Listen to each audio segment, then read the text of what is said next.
చూస్తున్నారా ఈ సీన్ ఎట్లుందో? ఇదేదో గ్రాఫిక్స్ తోటి చేసిన సీన్ కావచ్చు అని నిజాన్ని జీర్ణించుకోలేక భ్రమపడేరు. మళ్ళా కళ్ళు పడుచుకొని చూసినా అదే అవుపడుతుంది. ఒకరిద్దరికే కాదు, ఇట్లా చాలా మంది కాళ్ళు వచ్చింది ఈ మేడం. అగ మరి పోలీసు వాళ్ళు ఎందుకు ఇట్లా మంది కాలు పట్టుకుంటేంది? వీళ్ళేమన్నా ఈమె సుట్టపోలా దోస్తులా ఎరుకున్నోళ్ళ? అసలు ఏంది కథ అని అంటే వీళ్ళంతా కావడి యాత్రికులు. అదే ఉత్తరాది రాష్ట్రాల దిక్కు కన్వర్ యాత్ర నడుస్తుంది చూడు.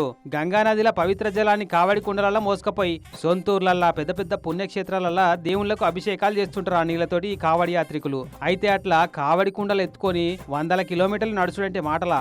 మామూలుగా మార్నింగ్ వాక్ చేసేందుకే పానం కింద మీద అవుతుంటది మనకు.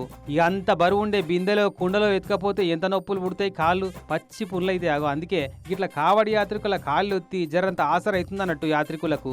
యూపీ రాష్ట్రం Muzaffar Nagar area circle officer అట ఈ రిషికా సింగ్ మేడం. అదే మన తార సర్కిల్ ఇన్స్పెక్టర్ అంటారు కదా, అట్లా అన్నట్టు. ఇక ఎవరో వీడియోలు సోషల్ మీడియాలో పెడితే టాక్ ఆఫ్ ది కంట్రీ లెక్క మారింది ముచ్చట.